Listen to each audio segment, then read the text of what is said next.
What's the most creepiest thing you've seen that you weren't supposed to see? I was 8 and watched my friend's dad beating the shit out of him from my treehouse. Looking back, it's no wonder he was the class clown. People loved him at school. That's heartbreaking. I have a good friend who came to school with a black eye once in 3rd grade. He said he'd fell or something similar, but somehow we all knew it didn't add up. He ended up telling my brother later that week that his dad punched him. That was 30 plus years ago, and we are still very close. His dad had severe dementia and passed away earlier this year. It was heartbreaking for my friend. As he put it, he wasn't always a good dad, but he was the only one I had. I was 13 and my stepfather punched me in my face. My entire cheekbone was swollen and colorful for days. Also mind that I'm a girl. He kept telling everyone that we went skiing and I fell. He never took us skiing, he'd rather provide just the minimum and spend money on himself. He was one of those abusive people who'd be beating people while his wife, kids, stepkid me, and his alcoholic older brother, and a dog, and tell them how much he hates to be punishing them for most dumb things ever, or without made up reason at all, and at the same time, how much he despises them. He died in an accident 10 years ago, and when he did I finally felt safe. Everyone around was crying, and I was relieved and happy as I've always felt that if he doesn't go, I will have to. Some people are bad parents but good people.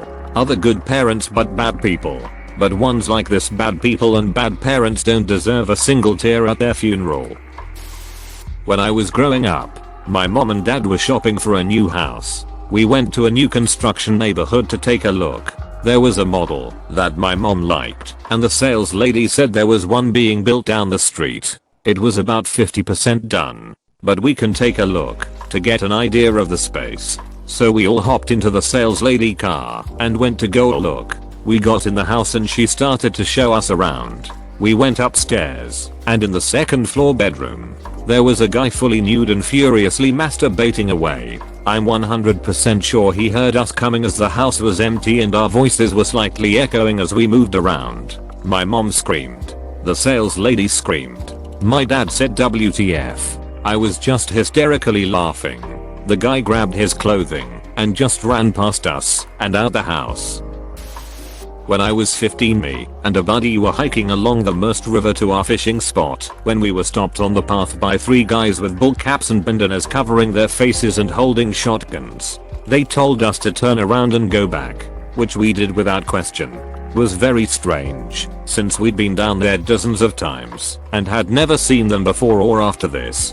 Found out a few months after that there was a clampers rally happening on the property of a guy who lived down there, and they were guards. A few years ago I still lived in my parents' house. It was about 11 PM and our dog started barking viciously. The dog is only able to move around in the backyard, and normally he would bark at cats in the front yard. But something about his bark was different. So I walked to the window to see what was going on. I looked out and saw a man looking through the same window. We both froze, and after a few seconds he ran off. A few weeks later, when we came home after work, all our electronics and expensive stuff was gone. Man, I live in pretty rural Russia, and like everybody else in the neighborhood we had a guard dog. It got poisoned. Died. A couple weeks later one night I hear a car pulling into our driveway and right in front of our house. My room had a window facing the road and there were no lights turned on. I just peeked at them for what felt like an hour, but was probably just 5 minutes. Decided to shine my phone's flashlight on them, and they instantly drove away. Scary as shit. As a kid I was walking through the woods when on holiday. I was only following the river up and down, so I couldn't get lost. I saw a tarpaulin through the trees and thought I would go check it out. As I got close, someone I couldn't see said, "Turn around and keep walking," which, unsurprisingly, I did, at a run.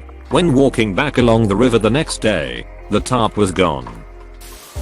Driving a friend and his family to airport. He is an emergency room doc and I'm not. We watch a trail of motorcyclists who group of them out for a ride. Anyhow, one of the guys goes up, hits the side of a truck, and then cracks his head wide open at highway acceleration speeds and goes end over end with no upper part of his skull. 2 other motorcyclists stand there with sheet or something to block view. Hard to miss the reddish pink brain stain on the highway. I saw a lady moving big blue chemical barrels into a garage. There was at least 20 in there, and she saw me and closed her garage. Drove by an hour later. Garage open. All barrels gone. LOL, this legit could be my mom. We use blue plastic shipping barrels to send her crap down south every year, basically anything non-perishable. Furniture, books, car parts, makeup, etc. She lives in Canada 6 months of the year and the Caribbean the other 6. We take them from the garage to the basement, fill them up, then take them to the shipping company a month or so before she flies down. While working in a level 1 trauma center calibrating medical x-ray equipment, I was in the emergency room. Hearing noises, voices, normal stuff. Anyway, I heard this kid crying, screaming at the top of his lungs. Sound like pretty powerful lungs. I was guessing a high school age. Everyone was moving fast as they normally do, however they had looks on their faces of deep concern. When one of the techs I knew well had a moment, I asked, guessing a kid fell out of his treehouse. The tech shook his head and claimed that's no kid in there. That's a full grown man who was riding his motorcycle and came in some assembly required. I couldn't resist. A 200 pounds man at over 6 feet tall in black Harley Davidson leather. He lost his arm above the elbow and one of his legs was twisted around completely backwards. A visual I will never get out of my head. That much blood. You can physically smell the iron in the air. That's what I get for looking. I'm a sales rep and was looking for a meeting room in a rural hospital's pathology department and got lost. I started opening doors to find someone who could help me. When I opened one door, there was a primate of some sort, not human, that was suspended by its wrists, that had all of its skin flayed off. Presumably it was a primate cadaver being used for anatomy lessons. But it scared the shit out of me. The skin was removed from the skull, but the eyeballs remained. So it appeared to be staring at me as I entered the room. Pathology departments in small town hospitals are creepy as heck. My uncle was babysitting me when I was about 9, and so I went to work with him for the day. He was a landlord for some buildings in a city at the time and got complaints that an elderly woman hadn't been seen in a few days from the neighbors. She was on the ground floor, and I think the door may have been locked from the inside with a chain or something, but he had me climb in through the window to open the front door for him. My naturally curious self crawled through the window, and instead of going straight for the front door, I followed an awful smell towards the bedroom and found this lady face up on the ground dead. The place was a mess, so I didn't immediately associate the bad smell with death, but I bolted to the front door and watched them take her away in the ambulance. I don't know any legal answers here, and I never really talked about it. Weird day. I was driving to a Jimmy Buffet concert in Pennsylvania back in 2007 with my brother and 2 friends. We were just driving along and saw a 4-door sedan in the right-hand lane about half a mile in front of us swerving. Figured maybe they were going to the concert and pre-gamed a little too much. Anyway, my brother decides to pull up on them and see what we can see. As we are approaching, we see handfuls of papers being thrown out the passenger window. Confused, we speed up and are just about to pass them. On the left we see a couple in their 50s in the car. The husband, who is driving, is just throwing haymakers at his wife right to her face in the passenger seat as he's driving. Time feels like it stood still for a minute. We are driving alongside with me in the passenger seat, window rolled down, flailing my arms around and yelling, trying to get the guy's attention. Remind you, we are going 55 mph lefts. Another car comes up behind us and we actually manage to block the dude in and slow him down. Meanwhile, my friend in the backseat is on the phone with 911 trying to get a cop out there. Long story short, we end up slowing the car down to a slow crawl and cops show up within what seemed like a minute. Cops took our statements and arrested the dude. It was a pretty quiet ride the rest of the way to the concert. I have been asked many times what a haymaker is. Imagine winding up with your arm and hitting something or someone as hard as you can. In this case, trigger warning, the man was driving and holding onto the wheel with his left hand, taking his right fist across his body to the left, almost touching the driver's side window with his fist, and swinging it across his body towards the passenger seat headrest from 9 to 3 on a clock. However, in a car you are mostly at the same height, and this poor lady's face was taking all the contact. I didn't see it so much as heard it. I was the first apt of the morning at my dermatologist's office and was sitting in the corner out of view of the receptionist's desk. The doctor came up to her behind the counter and started reaming her out, cussing etc. about some situation I couldn't understand, but he was actually yelling and super nasty. Then not 10 seconds later, he opens the door and comes out doing a jig and whistling and all doody doody doo. Or shucks, good morning Miss Senabelle. Doody doody doo. Like he usually did. I had whiplash from the 180. I stopped seeing him because the transformation was seriously scary. I saw a pimp shooting up a hooker in a car, then pushing her out into the street in Washington DC. I'm a medic. About 2 years ago we got called to a woman in the middle of nowhere on the roadway. She had called 911 from a cell phone with no other service. She is completely altered. Can only tell us her first name and didn't even know what state she was in. She thought she was in Florida. There was snow on the ground. Only one other number in the phone. We called it from another phone and a guy answered, and I don't remember exactly what was said, but basically told us he didn't know her, but he'd come get her. We knew something wasn't right, but it took a little bit to figure it out.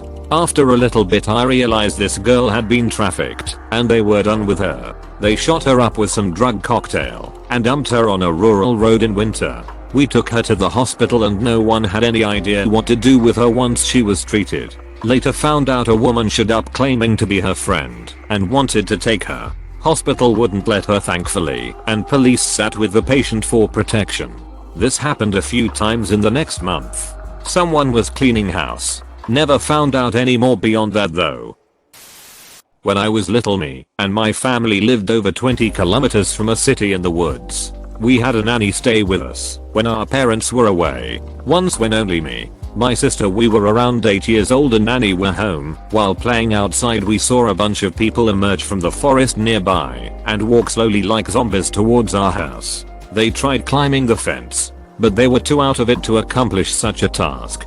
The nanny called our mom and she drove home from the city and took us all to our grandparents. We later found out that there was some drug-infused party going on not too far from our home, and 2 people died from overdosing, 1 from stab wounds there. To this day I feel super grateful that they were too tired or drugged out to get past our fence that day, and police was able to apprehend the ones that stayed around long enough. A classmate of mine was sitting weirdly and covered his crotch with his coat.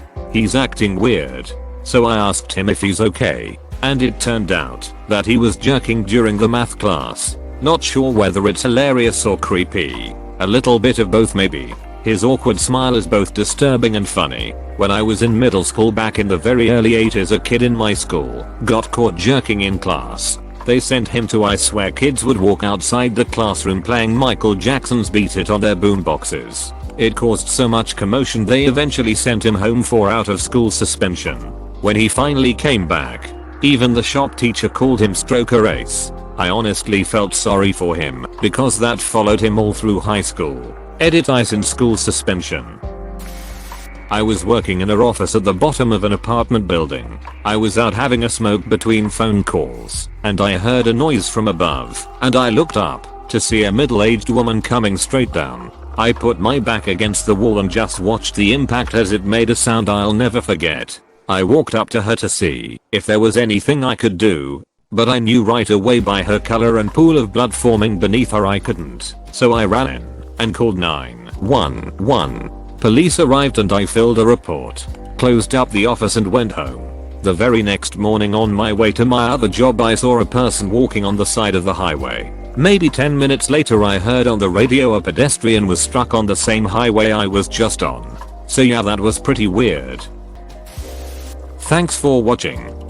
Consider subscribing for more videos.